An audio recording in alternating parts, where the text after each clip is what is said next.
अस्सलाम वालेकुम, मैं हूं अब्दुल सत्तार। आप अलग न्यूज़ देख रहे हैं। तारिक मतीन हमारे साथ मौजूद हैं। वजारत दिफा ने सुप्रीम कोर्ट ऑफ पाकिस्तान में एक रिपोर्ट जमा करवाई है जिसमें कहा गया है कि भारतीय एजेंसी रॉ मुल्क में जारी सियासी अदम इस्तेहकाम का फ़ायदा उठा सकती है और साथ ही लिसानी फसादात को हवा दी जा सकती है। लिहाजा इलेक्शन मई की बजाय अक्टूबर में करवाए जाएं तो मामलात काफ़ी हद तक बेहतर हो सकते हैं। 1500 दहशतगर्द अफ़गानिस्तान से रिलीज़ हो गए उनकी जेलों से, तो ये अगर अक्टूबर में नहीं होंगे फिर वो अक्टूबर में भी आज़ाद होंगे। अच्छा, इंटरेस्टिंग ये रिपोर्ट और डिटेल्ड रिपोर्ट है जिसमें पाकिस्तान के अंदरूनी हालात, पाकिस्तान के बैरूनी ख़तरात सब की वजारत दिफा ने बात की। यकीनन इसे जो हमारे इंटेलिजेंस ऑफिशियल्स हैं उन्होंने तैयार किया। तो सबसे पहले तो ये हुआ है कि अगर मुल्क में 2 हिस्सों में इलेक्शन होंगे तो फॉल्ट लाइंस को इंडिया एक्सप्लॉइट करेगा। ऐसे ही तो इंडिया में इलेक्शन कैसे होते हैं? इंडिया में तो अलग अलग होते हैं, उनकी रियासतें हैं, तो टुकड़ों में इलेक्शन होते हैं। बिल्कुल, और 2 भी नहीं, 2 से 3 टुकड़ों में होते हैं। ऐसे ही। तो हमारे पास बड़ा मुसलसल मौका है बरस बरस से इंडिया में मौजूद फॉल्ट लाइंस को एक्सप्लॉइट करने का। और जब वो हमारे यहाँ अदम इस्तेहकाम पैदा करते हैं, हम उनको भी जो है वो जवाब देते हैं, तो हमारे पास तो मुसलसल मौका है। तो हम अगर एक छोटे हिस्से की फॉल्ट लाइंस को एक्सप्लॉइट किया जा सकता है, अगर बड़े पैमाने पर मुल्क में इलेक्शन होगा फिर देखिए, ये मैं ये करूँ ना, जो रिपोर्ट के निकात हैं इन पर एक एक करके बंदा आता जाए और इनको देखता जाए तो कई दफ़ा इंतहाई एहतराम के साथ हमारे इदारों की तैयार करदा रिपोर्ट है, हमारे मुल्क की सूरत हाल पर है, लेकिन बाज़ जगहों पर तो बड़ी मुज़हक़ सी है सिचुएशन इसकी। क्योंकि इसमें ये कहा जा रहा है कि ये जो आपने अभी बात की, तो पूरे मुल्क में, पंजाब है मुल्क का एक बड़ा सूबा है, यहाँ इलेक्शन होते हैं तो इंडिया एक्सप्लॉइट करेगा। तो जब पूरे मुल्क में इलेक्शन होंगे, वसाइल बढ़ जाएंगे, यहाँ तो मैनेज करना आसान है, ज़्यादा लोग लगा दें और इलेक्शन करवा दें। जब पूरे मुल्क में इलेक्शन होंगे तो लोग बटे हुए होंगे, पूरे मुल्क में लोग जिम्मेदारी अंजाम दे रहे होंगे, पूरे मुल्क में लोग होंगे, पूरे मुल्क में काम हो रहा होगा। तो कब मुदाखलत करने वालों के लिए आसान कहाँ होगा मुदाखलत करना? सिर्फ पंजाब में जहाँ हमारा ज़्यादा फोकस होगा कि हम रोकें, या पूरे मुल्क में जब हमारा फोकस ज़्यादा डिवाइडेड होगा तो मुदाखलत करने वालों के लिए काम दिखाना कहाँ आसान होगा? पूरे मुल्क में ऑब्वियस सी बात है। तो ये तो नज़र आ रहा है। ये एक नुक्ता है इस रिपोर्ट का। आगे क्या है? आगे ये है कि Jamatul Ahrar, TTP, Balochistan liberation army और दीगर जितनी भी कलअदम जमातें हैं, एक लिस्ट है पूरी है। तो वो कह रहे हैं कि ये मुतहर्रिक हैं इस वक्त जो बॉर्डर्स पर, तो अब ऐसे नहीं हो सकते इलेक्शन। तो इन्हें हम बॉर्डर्स पर मुतहर्रिक है, तो इन्हें हम कहाँ ला रहे हैं? बहरे टाउन कराची में लाके इनको हाउसिंग स्कीम का कोई ऐलान करेंगे, कोई कॉलोनी दे रहे हैं। इन्हें हम लाहौर में लाके बहरे टाउन में कोई कॉलोनी दे रहे हैं, अलीम खान की किसी सोसाइटी में इनके लिए घर बना रहे हैं। तो ये बॉर्डर पे हैं, थे बॉर्डर पे हैं, बॉर्डर पे रहेंगे। इलेक्शन कहाँ हो रहा है? ये जो अफगानिस्तान बॉर्डर से रिलेटेड चीज़ें हैं वहाँ पर हो रहा है या इलेक्शन पंजाब में हो रहा है? तो ये तो वहाँ का बॉर्डर है, उस बॉर्डर को वहाँ संभालें, पंजाब का इलेक्शन हो सकता है। कह रहे हैं जो अफ़गानिस्तान में तहरीक तालिबान अफ़गानिस्तान की हुकूमत आई है 2018 से 2021 तक, मतलब मुझे सही डेट नहीं पता, लेकिन वो कह रहे हैं कि हुकूमत के आने के बाद जो है दहशतगर्दी में मज़ीद इजाफा हो गया है। अब तो हुकूमत तो अक्टूबर में भी उन्हीं की होगी, वो चले थोड़ी जाएंगे। तो देखिए, बात ये है कि ये 2 साल प्लस हो गए तालिबान की हुकूमत को आए हुए, तो 2 साल में वो लोग वहाँ पर हैं। इन 6 महीनों में ऐसा क्या हो जाएगा? क्या वो वहाँ नहीं होंगे? वो होंगे। तो हमारे यहाँ पहले भी हमने अपनी जिम्मेदारियाँ अपनी रियासत के अंदर उनके यहाँ मौजूद सिचुएशन की वजह से क्या पहले रोकी हैं? नहीं रोकी। जब वहाँ तालिबान आ रहे थे तब तो बहुत ख़तरनाक सिचुएशन थी, क्या तब हमारे रियासती उमूर रुक गए थे? नहीं रुके थे। तो अब भी क्यों रुकेंगे?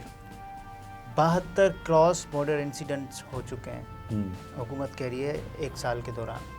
तो ऐसे हालात में जब मुल्क इंतहाई नाजुक दौर से गुजर रहा हो, हम कैसे इलेक्शन करवा दें? मुल्क की सलामती को दाव पर लगा दें? देखें, ये जो क्रॉस बॉर्डर इंसिडेंट्स हैं, ये इससे पहले भी सिर्फ इस 1 बरस की अगर बात हो रही है तो इससे पहले बरसों में होते रहे। 2013 की जब इलेक्शन हुए तो मुसलसल बदअमनी के, दहशतगर्दी के वाक़यात हो रहे थे, और हम कभी रद्दुल फसाद में थे, कभी ज़रबे अज़्म में थे, कभी राह हक़ में थे, और हम दहशतगर्दों का किला कमा भी कर रहे थे, अपनी भरपूर ताकत का मुजाहिरा भी कर रहे थे, और हमारे यहाँ इलेक्शंस हो रहे थे। 13 के इलेक्शन में तो तालिबान ने ये कह दिया था कि हम 3 जमातों को इलेक्शन लड़ने की इजाज़त देंगे, 3 जमातों को इलेक्शन लड़ने की इजाज़त नहीं दे सकते। पीपल्स पार्टी, MQM, ANP, इनके लिए तालिबान ने कहा था नहीं दे सकते। इलेक्शन हुए थे, पीपल्स पार्टी ने और MQM ने, ANP ने अपने लोग खोए, लेकिन बहुत बुरे हालात के बावजूद भी इलेक्शन लड़ा था। यहाँ नून लीग जो है वो इलेक्शन से भाग रही है और नून लीग जो है वो इस सिलसिले में अब मुख्तलिफ चीज़ें इस्तेमाल कर रही है। 2008 के जो इलेक्शन आपको याद हो, शहीद मोहतरमा बेनज़ीर भुट्टो, उनकी शहादत हो गई थी। उसके बाद ये शेड्यूल इन प्लेस था, तो कुछ दिन आगे बढ़े थे, लेकिन शेड्यूल इन प्लेस था बड़े वाक़े 90 दिन का। हाँ, तो बड़े वाक़े पर जो 90 दिन का नहीं, उस वक्त तो मेरा ख्याल है कि क्योंकि ट्रांजिशन फ्रॉम द जिसे कहते हैं डेमोक्रेटिक गवर्नमेंट तो हो नहीं रही थी, मुशर्रफ साहब थे, तो वो इलेक्शन का शेड्यूल आ गया था। अच्छा। तो वो शेड्यूल जो है वो इन प्लेस था। मोहतरमा का वाक़या हो गया तो कुछ दिन आगे बढ़े थे हम लोग। वो कह रहे हैं कि इमरान खान साहब जो कि साबिक वज़ीर-ए-आज़म है, उन पर भी हमला हो चुका है, हाई प्रोफाइल अटैक है पाकिस्तान की हालिया सियासी तारीख का। तो ऐसे में हम कैसे इलेक्शन करा दें, अपने जो सियासी जो भी लीडरान हैं उनकी ज़िंदगियों को दाव पर लगा दें? देखिए, इमरान खान साहब खुद ही तो कह रहे हैं इलेक्शन करवाओ, जिन पे हमला हुआ है वो खुद कह रहे हैं कि इलेक्शन करवाओ, तो इलेक्शन करवा दिए जाएं। और हमने इससे पहले बिलोर साहब को जब खोया तब भी इलेक्शन हो गए थे, और हमने इलेक्शन नहीं रुकते, दुनिया भर में जंगों में भी इलेक्शन नहीं रुकते, क्योंकि इलेक्शन जो है वो निज़ाम के तसलसल का नाम है, तो इलेक्शन रोके नहीं जाते। हमारे यहाँ इलेक्शन रोके जा रहे हैं, और जिन लोगों की जिम्मेदारी है अपनी इस हवाले से जिम्मेदारियाँ अंजाम देना, वो कह रहे हैं कि हम ये जिम्मेदारी अंजाम नहीं दे सकते। तो ऐसे लोगों को तो फिर ये होना चाहिए कि आप जिम्मेदारी छोड़ दें।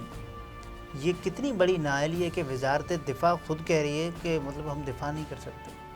देखिए, ये मैं तो ये तो नहीं कहूँगा कि ये नाअहली है, लेकिन बहुत बड़ा सवालिया निशान ज़रूर है। और वजारत दिफा ये बैरून मुल्क से आने वाले ख़तरात का उनका तो सामना करने का मामला है ही, लेकिन इंटरनल सिचुएशन है, इससे ख़तरनाक सिचुएशन में हमारे इदारों ने काम किया है, बेहतरीन काम किया है, और अब भी कर सकते हैं।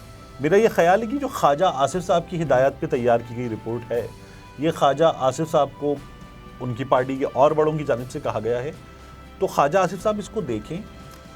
इससे ज़्यादा ख़तरनाक हालात में हमारे यहाँ इलेक्शन हुए हैं, और इलेक्शन दुनिया भर में नहीं रुकते, हालात कुछ भी। वो कह रहे हैं कि 150 से ज़ायद मतलब थ्रेट अलर्ट्स हमें आ गए हैं 1 साल के दौरान, और इससे ज़्यादा थ्रेट अलर्ट्स हमारे यहाँ आमतौर पर आते हैं। और क्या हम रिपोर्ट में कुछ ऐसा है कि हम अक्टूबर में इन थ्रेट अलर्ट्स पे काबू पा लेंगे? क्या रिपोर्ट में कुछ ऐसा है कि हम दहशतगर्दी ख़त्म कर देंगे? क्या रिपोर्ट में कुछ ऐसा है कि इंडिया अक्टूबर के बाद हमारा दुश्मन नहीं रहेगा, रॉ नहीं रहेगी, रॉ कुछ और बन जाएगी, रॉ जो है वो हमसे बदला लेना, हमें अदम इस्तेहकाम से दो चार करना छोड़ देगी? ऐसा तो कुछ भी नहीं है। क्या हम रॉ के अज़ाम की गारंटी ले सकते हैं? अच्छा, ये मुझे वो एक जुमला याद आ गया, ज़र्रे ज़र्रे ने मतलब इलेक्शन न कराने की साजिश की है, किस तरह से रॉ आ गया और सब कुछ ये पूरा प्लान के मुताबिक हो रहा है। ओम शांति ओम में शाहरुख खान का डायलॉग आप याद कर रहे हैं। देखिए, इस वक्त तो इलेक्शन होना है, ये इलेक्शन जो है इसके लिए हुकूमत मुसलसल भाग रही है, और हैरानी है इस बात पर कि हमारे यहाँ जज साहिबान भी कुछ कह रही हैं कि उन हालात को देखा जाए जो इन हालात के पैदा करने की वजह है। बात यह है कि ये असेंबलियाँ तोड़ना आइन में है, सीधी बात है। अब अगर आप आज ये कह देंगे कि इन हालात की बुनियाद पर इलेक्शन आगे बढ़ा दो और अदालत इजाज़त दे देगी, तो फिर ये नज़ीर बन जाएगी, और फिर आने वाले दिनों में कोई भी हुकूमत कहेगी नहीं कराते इलेक्शन, जाओ, ये वजह है नहीं कराते। वो कह रहे हैं कि 2090 तक कोई कहे कि इलेक्शन नहीं कराते, जाओ।